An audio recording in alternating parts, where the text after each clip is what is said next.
Hello guys, welcome to notes fire. आज का हमारा टॉपिक है microplasm, general characteristics and reproduction role in causing plant diseases. Synopsis में है introduction, definition, structure of microplasm, general characteristics of microplasm and reproduction in microplasm, role in causing plant diseases, control and prevention measures of microplasm, conclusion and reference. ये रहेगा synopsis. Start करते हैं introduction से। माइक्रोप्लाज्म में बहुत ही छोटे आकार के सूक्ष्मजीव होते हैं जो बैक्टीरिया की तरह दिखते हैं, लेकिन इनकी सबसे बड़ी खासियत ये है कि इनमें सेल वॉल नहीं होती। ये सबसे छोटे ऑर्गेनिज्म होते हैं जो खुद से रिप्रोड्यूस कर सकते हैं। ये प्लांट्स और एनिमल्स दोनों में डिसीजेस पैदा कर सकते हैं और फाइटोपैथोलॉजी में इनका बहुत महत्व है। ठीक है, डेफिनेशन देखेंगे।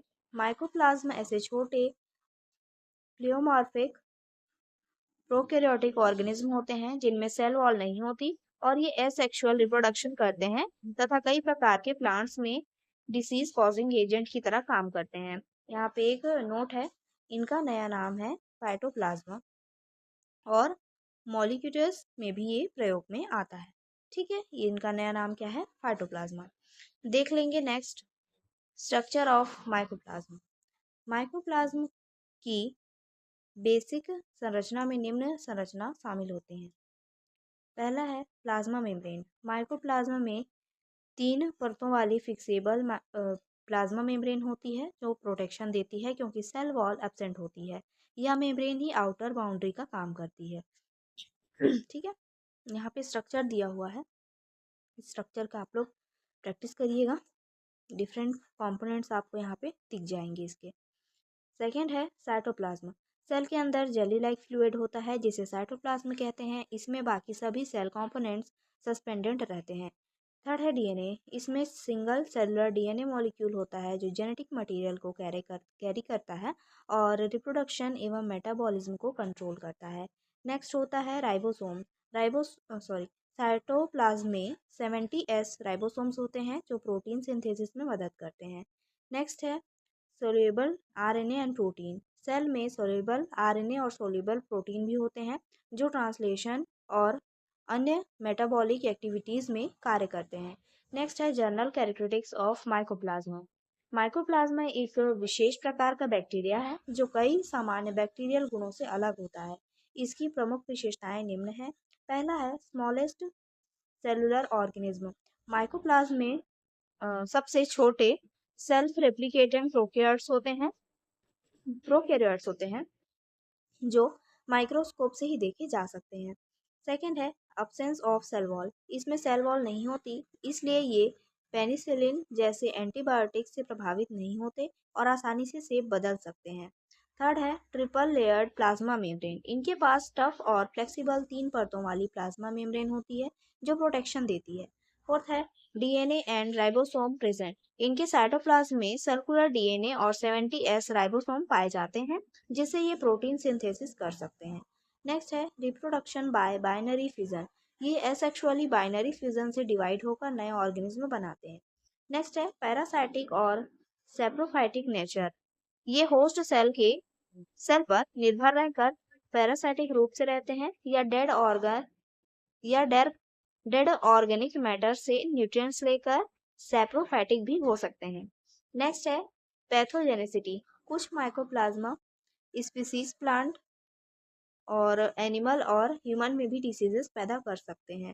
एग्जाम्पल माइकोप्लाज्मा न्यूमोनियाई मानवों में न्यूमोनिया रोग का कारण बनता है।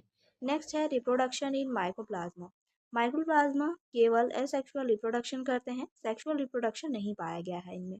पहला है बाइनरी फिजन। सामान्य रूप से एक parent cell 2 equal daughter cells में डिवाइड हो जाती है। डीएनए रेप्लिकेट होता है और फिर साइटोप्लाज्मा डिवाइड होता है। कुछ इस प्रकार से ये प्रोसेस होता है इनमें। ठीक है, जो डीएनए मटेरियल है वो डिवाइड होता है और फिर धीरे से जो है ये जो सेल होती है वो 2 डॉटर सेल्स में डिवाइड हो जाती है, पेरेंट सेल। ठीक है, नेक्स्ट होता है बडिंग। कुछ स्पीसीज में बडिंग भी देखी गई है। एक छोटा प्रोटोस्टोशन निकलता है जो ग्रो होकर नया ऑर्गेनिज्म बन जाता है। थर्ड है इरेगुलर डिवीजन। इनमें कभी कभी अनइक्वल डिवीजन भी होता है जिससे सेल्स अलग अलग साइज की बनती है। इसी कारण शेप्स इरेगुलर होती है। नेक्स्ट है role in causing plant diseases. Mycoplasma plant में कई गंभीर रोग का कारण बनते हैं जो क्रॉप प्रोडक्शन को नुकसान पहुंचा सकते हैं। पहला है phytopathogenic nature. Mycoplasma plant pathogenic होते हैं, यानी ये पौधों में डिसीज कॉज करने वाले जीव हैं। ये वेस्कुलर टिश्यू में रहकर इन्फेक्शन फैलाते हैं। सेकेंड है ट्रांसमिशन बाय इंसेक्ट्स। ये अक्सर सैप सकिंग इंसेक्ट्स जैसे लेफो सॉरी लीफ हॉपर्स की मदद से एक प्लांट से दूसरे में फैलते हैं। इन्हें वेक्टर ब्रॉन पैथोजेंस भी कहा जाता है। थर्ड है cause of yellowing and stunting. Infections होने पर पौधों की पत्तियां पीली पड़ जाती हैं और पौधों का ग्रोथ रुक जाता है, जिससे यील्ड बहुत घट जाती है। नेक्स्ट है हाइलोडी एंड विचेस ब्रूम सिम्टम्स। कुछ रोगों में फ्लावर्स लीफी स्ट्रक्चर्स में बदल जाते हैं और ब्रांचेस झाड़ की तरह घनी हो जाती है, जिसे जिससे नॉर्मल रिप्रोडक्शन नहीं हो पाता नॉर्मल रिप्रोडक्शन नहीं हो पाता। ठीक है। नेक्स्ट है common plant disease caused by mycoplasma. Important plant diseases निम्न है जो माइकोप्लाज्मा से होते हैं।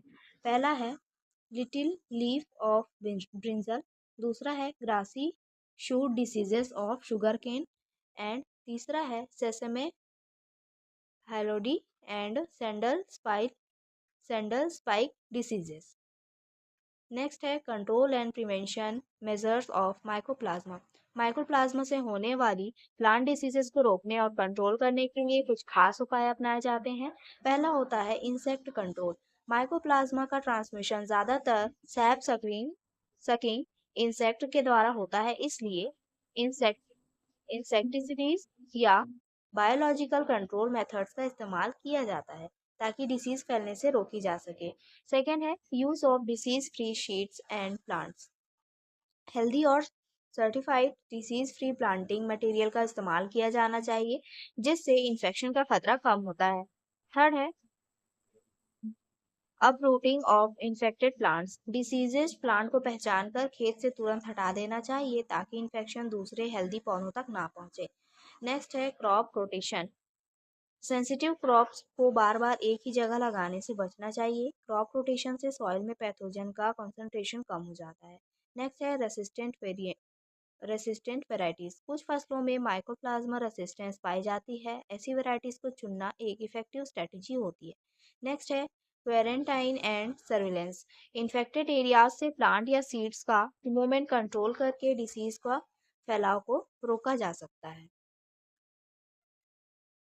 नेक्स्ट है फार्मर अवेयरनेस।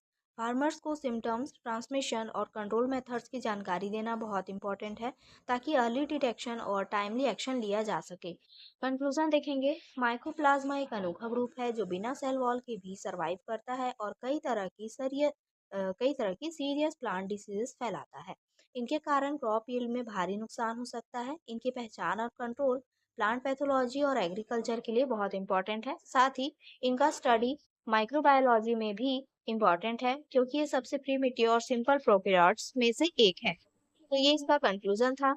रेफरेंस में है NCERT class 11 biology plant pathology by R S Singh, Brock biology of microorganism, microbiology of by Pelczar and YouTube notes by. तो ये था आज का टॉपिक। आई होप आपको समझ में आया होगा। समझ में आया तो प्लीज लाइक करिए एंड सब्सक्राइब करिए। Thank you.